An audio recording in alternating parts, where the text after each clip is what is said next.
Hello again, everyone. Mark Hackle, Macomb County Executive, Deputy John Paul Rea, just to give you a quick update what's going on with COVID here in Macomb County. And I got to tell you, we announced it last week. Boy, what a sense of pride here for Macomb County residents, and it's our health department's national recognition and the accreditation that they were able to get.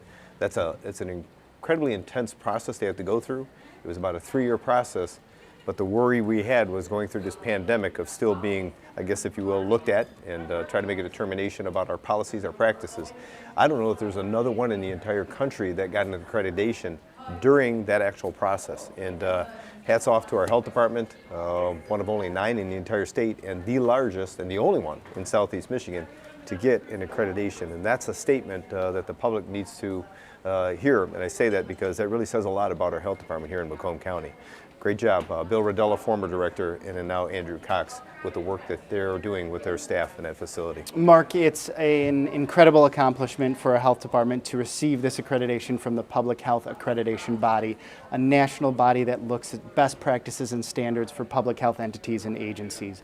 This illustrates the highest commitment that we have to public health in our county, and more importantly, the most modern and inventive programs that we will continue to deploy to ensure that this isn't just a plaque on the wall, but this is an action statement, and that goes to Andrew and the entire team over at the health department. Yeah, and as they say, it's one thing to, if you will, obtain it, but the other is to maintain it. So they're going to continue to make that promise moving forward that they're going to keep that accreditation going here in the county. So first time in our history we've been able to do that, and probably the only one in the history of Southeast Michigan to get that. So again, credit to them. And again, a lot of it I think could be attributed even during this pandemic, you know, the work they've done with the PPE, getting the word out about the challenges that we're facing with this pandemic and CDC guidelines, and getting people to understand it, working with our businesses, working with the public, and then even with our school districts, the outreach that they've had, the clinics they put on, people that have gone through the actual test sites that we have, in particular the ones that we had on North Rose, and then now that's currently down at Baker College.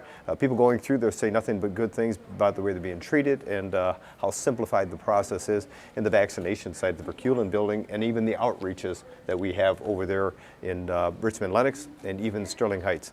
I got to tell you, these folks know their business, and again, the only thing limiting them is obviously the number of doses that they're getting. They keep telling us, you know, we're getting on average probably around 7,000 doses a week. That's on average that we've been getting from the start. But knowing that we can do 50,000 a week here in Macomb County is a testament to, you know, their tenacity, their willingness to say, hey, give it to us. We can deliver on that promise. So again, we hear nothing but good things at the work that they're doing over there. Mark, the purposeful interactions that our health department has had throughout this pandemic and also throughout the entire accreditation process illustrates the connectivity to the community, how nimble we are, our ability to respond, and our ability to develop community-driven solutions. It's not being about punitive, it's being about purposeful and ensuring that every step along the way we're providing resources and assistance for individuals to meet whatever challenges that they may face from a public health perspective, but ensure that there are trusted voices from the community perspective and from the public health perspective. I think that's one of the key foundational principles, not only with this accreditation, but with regards to not only these videos and the entire community response to the pandemic. And as you mentioned, not being punitive, but being communicative. Yep. In other words, they're working with their businesses, kind of giving them conversation about what they need to do and how to make it better. No different than what we were doing with our congregative care or nursing homes. It wasn't about trying to punish them, it was trying to figure out how do we get them information so they could do things better, and it's worked. With our school districts, you know, they're going back to school, that presence that kids are in school along with the teachers, working alongside of our educational partners and during that process. So they've done a good job, and again, even if you look at their ability to answer the call, not only the test sites, but even the vaccination sites, they were the ones that were listening, trying to figure out, we know the outlets, we know we can make this happen in the communities. You know, it doesn't have to be one large location for people to go to. We want to get into the communities. So the partnerships they had with Myers and you know, working with our hospitals and targeting senior citizens. These were ideas that were brought up by our health department, and then obviously the SMART system. Boy, I got to tell you, I can't say enough about SMART, not only what they were doing for our senior citizens, and I guess we might as well let that cat out of the bag. Here in Macomb County, over 100,000 seniors now have gotten at least their first vaccine, their first dose. That was our push. We were trying to figure out how do we take care of the most vulnerable, if you will, group of people, and that's according to data and statistics. There's no question about that. 90% of the people that were obviously that died as a result of COVID happen to be in those age categories 60 and over. So we focused our attention on that deliberately. And on behalf of the health department, they were doing some things that were very creative to make that happen, even managing our scheduling process for seniors. But credit to the public too. when they heard us, getting that word out that seniors need to go first, we need to fix this, we need to figure it out, a lot of them were actually making calls on behalf of seniors and trying to direct them to the resources. So again, Health Department has done an unbelievable job, along with emergency management, of managing this crisis during these difficult times, as was noted not only by ourselves, but that national accreditation as well. So. Yeah, Mark, I think it's interesting when we talk about the whole notion of alleviating the demand. There's a tremendous amount of intrigue and interest in people wanting to access vaccine and doses, whether it's for themselves, their friends, their loved ones. We've opened up multiple points of entry. We've brought in multiple partners. We're deploying additional sites throughout this community, and we've also modernized our scheduling system. We're continuing to do this every single day to ensure that the public has access to the vaccination should they choose to obtain the vaccine. But I think the other thing too is you talk about those trusted community partners that we bring in. SMART, again, has served this community for decades, understanding that they have a community-based system that can get out to the public, give people a ride, open up sites, bring in other partners, whether it's senior facilities, whether it's Richmond Lennox EMS. This illustrates that community-driven model and that response that we've had to bring more partners into this conversation. Yeah, and seeing what we're doing now, this next stage kind of moving into, knowing that our seniors have been taken care of. Again, we're probably 62% of our seniors right now have gotten that first vaccine. But with that being said, we got the full court press going on with our health department, reaching out to our hospitals, reaching out to the pharmacies, the Meijer stores, and trying to make sure that we really push forward to try to figure out how by the end of the month we get at least 65–70% of our seniors vaccinated. And that would be one heck of a statement. And I do believe we're going to get there with this added push that we have going on right now. We always tell people, go to macombgov.org, and for seniors specifically, sign up under the SMART system, either by phone call, by email, and or go to macombgov.org. Click on the icon that talks about SMART, specifically set up, designed for seniors. If you need a ride, they will provide, that being the SMART system. If you don't, you can obviously drive up after you get your appointment scheduled. Again, the online system we have, as JP had mentioned, it's a rolling 2-week system. Every day we're opening up another day and adding more vaccines as we get them from the state. People that vacate an appointment, you're going to be able to see that. So every day, whatever time of day it is, keep looking on that website to find out if you can, because we don't want people on a list, we want them on a schedule. And we've been able to manage that here in Macomb County. The lists we have available, obviously through our pharmacies and for the connections that we have with Meijers, and even what's going on with SMART. That's available to you to go ahead and sign up to get on a list. But even that has been rotating quickly for our senior citizens here in Macomb County. We are pushing that to try to continue to figure out how do we find the best solution for our seniors with those managed access points that we have. Mark, the other thing that we've discussed this weekend is the whole notion of expanding eligibility. There's a number of advocacy groups that have reached out to us, and one of those key groups is the disabled population, and the announcement that we had this past weekend with expanding eligibility for those individuals 16 plus that have some form of disability will be able to again engage us and obtain the vaccine on that front, and then also the legal advocate side as we look to re-engage the criminal justice system here throughout the county too. And interesting enough, I mean, we hear from all different groups and organizations, occupations, age groups, people wanting to figure out when they're up next or whatever. I've always said it, let's focus on the seniors, 60 and over. Once we get through that, hard and very difficult to say, who's more essential, not essential, who's more important, who gets impacted. That's a very difficult, I guess, if you will, decision to make. And so with that, if we're going to be opening it up, and we're encouraged by the fact that we know we're going to be opening up sooner than the target date set by the federal government or the President of the United States, which was May 1st. We said it back on Friday that, we think maybe we can possibly do something by April 5th, which is a Monday. Happens to be the last game, if you will, of the Final Four. But we figured, that full court press we're putting on our seniors during that month of March, that March Madness, we know we're going to get there. And so we believed we could move forward as of April 5th for everyone to be part of the system itself. And anyone who wants to schedule an appointment can go ahead and schedule an appointment. We're going to be comfortable moving forward. And we're also hearing the commitment on behalf of the federal government and the state with the increased amount of dosage coming our way. We believe that's going to be obtainable. And so with that, we decided. And again, a lot of it was as a result of, if you will, our health department director, Andrew Cox, reaching out to the ISD, Mike DeVault, and understanding some of the challenges kids that have disabilities are having access to this or want access to it.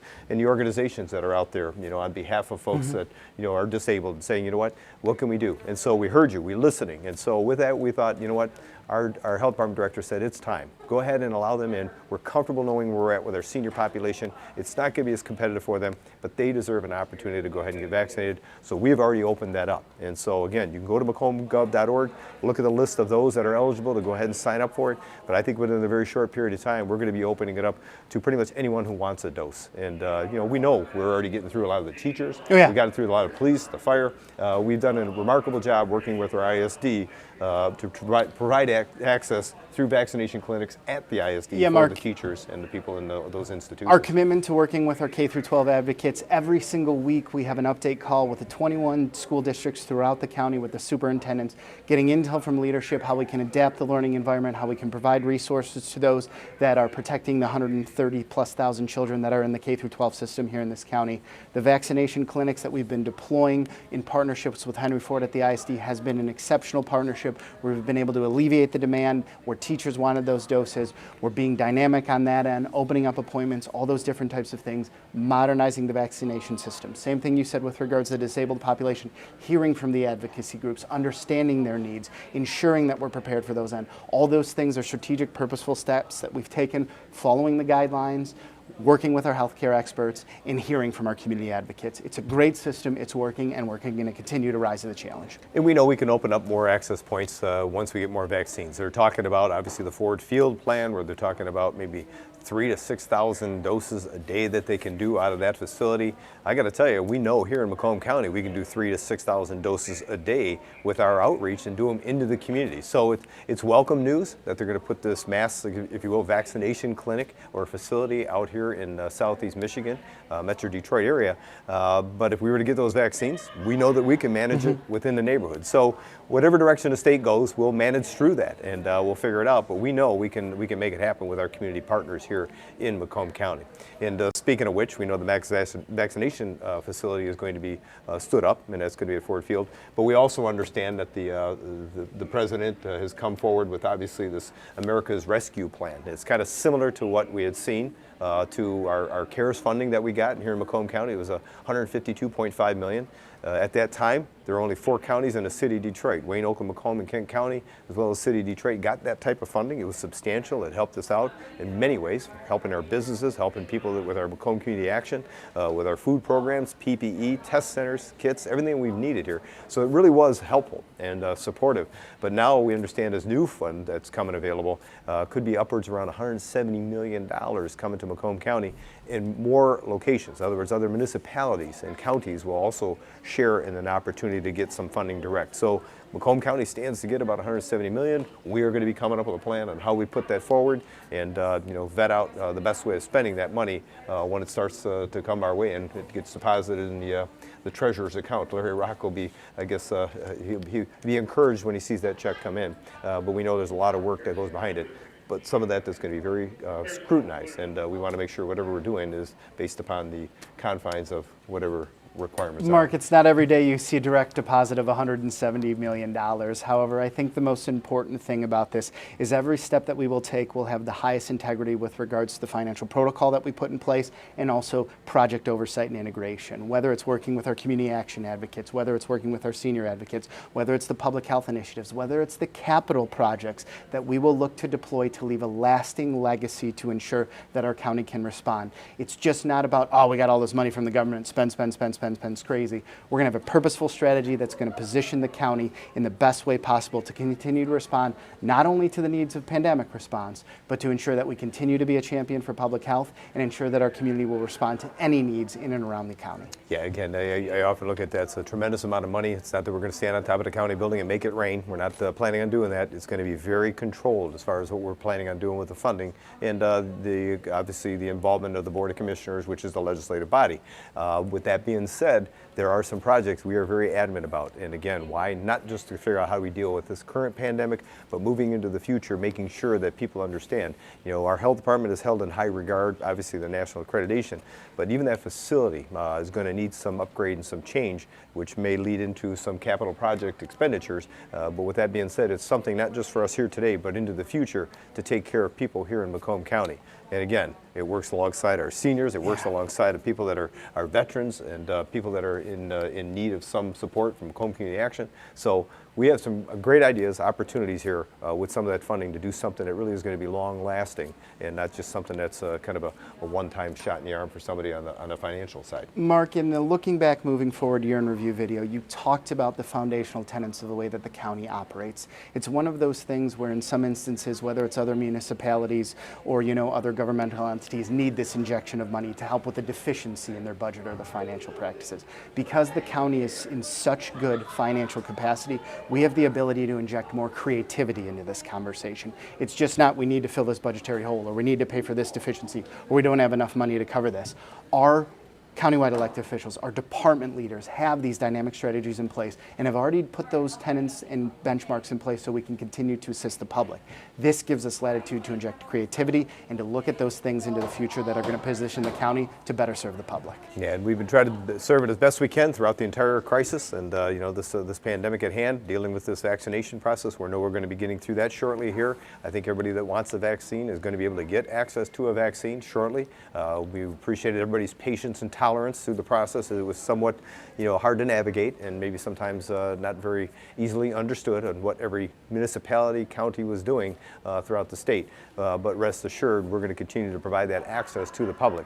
And probably shortly, you're going to see, I think you're going to see probably the next wave of this is going to be people trying to convince you that you need to go ahead and get vaccinated. And that'll be a marketing campaign, I guess, on behalf of the state.